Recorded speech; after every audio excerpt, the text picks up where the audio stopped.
We have to talk about PLL. You Yep. guys celebrated 10 years, which I Oh my cannot believe. gosh. Can you just talk about, and I looked back at all your videos and your audition tape last night, but tell me a little bit about just how that show changed your life and changed the game for you. I mean, I grew up in Canada, and I was doing bottle service. I was reading the audition for the show in the coat room while I was taking orders. And then, I got, this amazing opportunity to fly down and audition for this show that was about to start. It ended up shooting in Vancouver, which was the only way I would have been able to do it because I was Canadian. I didn't have my papers in time. Like, everything just worked out so well. And I've created lifelong family and friends from that show that I still talk to on a weekly basis. Like, Troyan is one of my closest friends now, and obviously somebody else that I go to it for advice. So that show, changed my life in more ways than one. And looking back and seeing that it was 10 years ago, A, is just like, wow, I'm old, but B, is like, holy cow, that was such an incredible moment in my life, time in my life. It was my 20s. It was such a groundbreaking show in so many ways, particularly your character, Emily. It's Pride Month. She was a member of the LGBTQ community. Yes. Tell me, just for you, she was really one of the first lesbian characters on a mainstream show for young people. Yep. Why was it so important for you to really represent that character in such a positive way and really show people that this is like totally normal? This was a show that was, families were watching in their living rooms together as a whole family. It was the perfect way to open up that conversation for so many people. And that was one of the, number one comments I would receive from boys and girls that would come up to me saying, thank you. Watching the show with my mom, with my dad, with my family, made it easier for me to start the conversation. And that alone, I was like, awesome. Not only was the show entertaining, but it helped you. And that is just such an incredible moment. There wasn't another character I would have been happier playing. I was so proud to be able to play Emily in such an important role in that time. Yeah, I remember so many young girls reading comments of young girls even saying, like, or young girls and boys, I came out to my family because of Emily. Absolutely. Just so incredible. Okay, so I know you guys talked about, I don't want to ask you again about the movie because I know you all said you would be down for the movie. Oh. For PLL, because that's like everyone wants the movie. Yeah.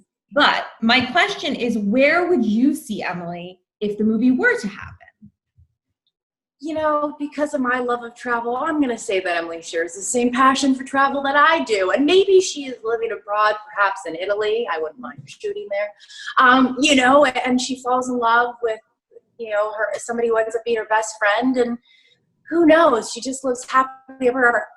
These girls, all the characters in Pretty Little Liars, deserve to live their best lives after what they've been through for so many years, in high school. So I hope that all of them are enjoying and living their best lives, whatever that may be for them. Of course, we're in a pandemic. We're all slowly, we've been in this a couple months. We're all slowly starting to open our doors, creep out. You have a new initiative that is going to help underserved communities with this and start kind of heading out into the world. Can you tell me a little bit about it? Yeah.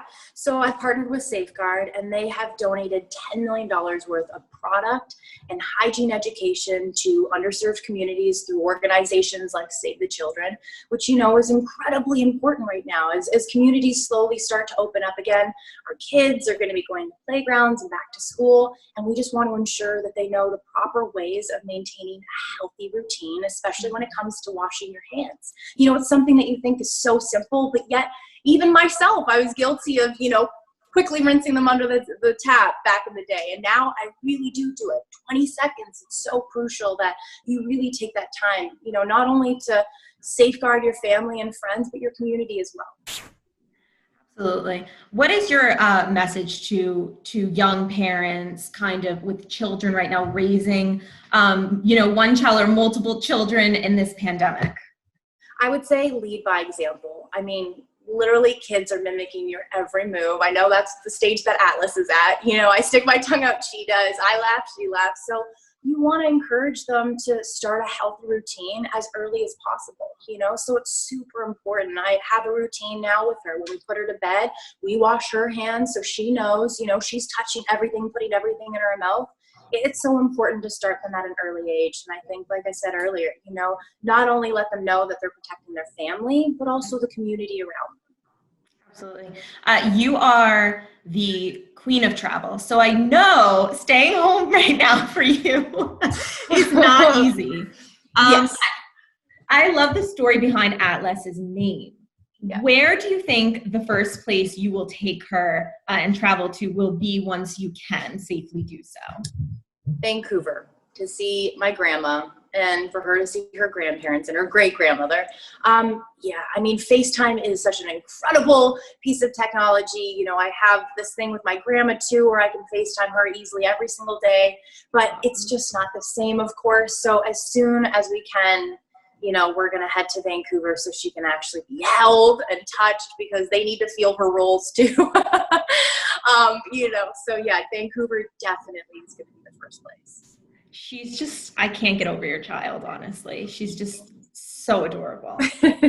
How are you doing? Life must be a little bit different right now. You have a baby in quarantine. How are you and Matt handling this new normal? We're taking it day by day, but I do have to say, having this time with her, both of us, where we most likely would have been traveling for a lot of it, has been so nice. We're just literally getting to spend every single day with her and, just seeing all of her different milestones. So it's been really, really nice to have this time with her. Yeah. Our entire staff talks about your baby. She is the most stunning, beautiful child. You took us on your journey of motherhood. Even delivery, we saw it all. I rewatched it all last night because I needed a refresher. But how is it? How does it feel for you to look back on those videos now? It's crazy. Actually, it's funny you mentioned that, because I couldn't sleep last night. I don't know what was going on. I just couldn't sleep. So I was going through my photo albums, and I literally went to, when I was pregnant to when I gave birth to her. And it was just such a surreal moment. It feels like so long ago, and yet at the same time, like it was yesterday. But then now she's so big. When I look at her, she's sitting up on her own. She's almost crawling. It's just like you realize how fast time goes now. And, talking to our parents back in the day, they'd be like, time flies when you get older. And you're like, yeah, whatever. Right. But now more than ever, I'm like, you were so right. These weeks just fly by now. So it's crazy. It's crazy. Yeah. She's so cute. Why, you were so raw and authentic about motherhood, and I appreciate that so much more than you know. Why was it so important for you to show us the joys, of course, of motherhood, but also navigating that harder stuff? Because I think just putting a photo up on Instagram for me wasn't saying enough. It just wouldn't have given the true picture of everything that I was feeling and going through. And I think for a lot of women who, have had hard times, and myself have gone through something, I needed to really explain and take them on the full journey of what mine was. And so it was important for me to show all aspects of it, not just the, hey, here we are. I really wanted to take them on the crazy ride that I was on. Yeah, it's very real for all women. So even one of your first photos you posted after having Atlas was that stunning breastfeeding photo. Yeah. What was the story behind that? So it's so funny because everybody's like, so you took a photo shoot so you could, show breastfeeding. I'm like, I'm actually not. I was doing a photo with Monica, my stylist, and it was just me by myself taking, having shots been done of myself. And Atlas obviously was hungry. So I went to go and feed her, and I brought her because there was a stool right there. I'm feeding her, and the photographer took photos. Obviously, I was so in love with that photo. It was just such a special moment with Atlas and I. It just felt powerful, and that was the image that I posted. So it wasn't even a planned photo by any means. It was just something that was caught in the moment, and I loved it. It was so beautiful. I mean, it was gorgeous. Father's Day is on Sunday. It's Matt's first, right? Yes. So what will you guys do? What do you have planned? So, that was something that I was thinking about. And it is crazy because even when it was Mother's Day, we were like, wait, what? I think we really enjoy the tradition of breakfast in bed. It's just something that goes hand in hand. When I think of, Mother's Day or Father's Day, I picture like handmade card, and hopefully when Atlas can cook, she'll bring me breakfast in bed, So maybe that's a tradition we're starting. But then again, I also like to switch it up. So maybe it's like, a picnic in the living room for dinner. I don't know. I want to start some sort of tradition, though, that's for sure. I just haven't figured it out yet. Yeah. I remember you both thought that Atlas was going to be a boy, and you were shocked that she was a girl. How does Matt handle being a girl dad? Is he totally in on it? He is the best. He's the best dad, girl dad, boy. He's so in love with her, and they just have such a special connection too. So it's incredible. But I just know, I see her every day having him wrapped around her finger more and more. I'm just like, there you go. You're gone. See you later. It's crazy. I love that. Are we thinking we would ever go for more at any time down the road? I'm like, ooh, it's getting hot in here. Surprise. No, I'm kidding. If that is how everything goes, then awesome. I would welcome it. You have no idea. It's just such a crazy thing. As I've learned from this past experience, you can only hope for so much, and we'll see what happens. What's meant to be will be. And I'm just as curious and as excited as I think my mom is when it comes to it. She's like, so ready for another one? I'm like, not yet. I'm enjoying this stage right now with Atlas, and, just having the three of us right now. Babies are such a blessing that, it's like if God sends you another, then it's up to God. Exactly. Lastly, before I let you go, I want to ask you about, you posted such a beautiful photo of Matt and Atlas, and you captioned it, black or white, it doesn't matter. All she sees are people that love her. And that just, for me, I had to take a second with that because it was so true. And how important is it to you just that Atlas be raised in a world where all people are treated the same?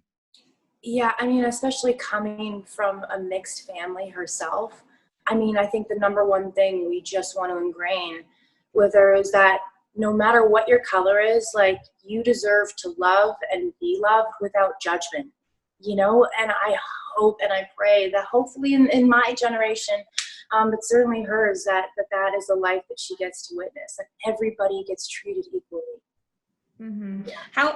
How will you and Matt sort of help to instill those messages in her and the intolerance of anti-racist, to be anti-racist?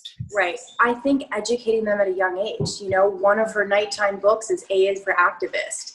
And incorporating these books so that you can teach them at a young age that, yes, cool, see that there are people that don't look the same. That is fine. They all deserve to be treated equally. We are a human race. We are all humans. I think just instilling those important morals with her and just really educating her on what's going on right now when she was young and everything, so that she is aware and hopefully can make, a big change when she is older.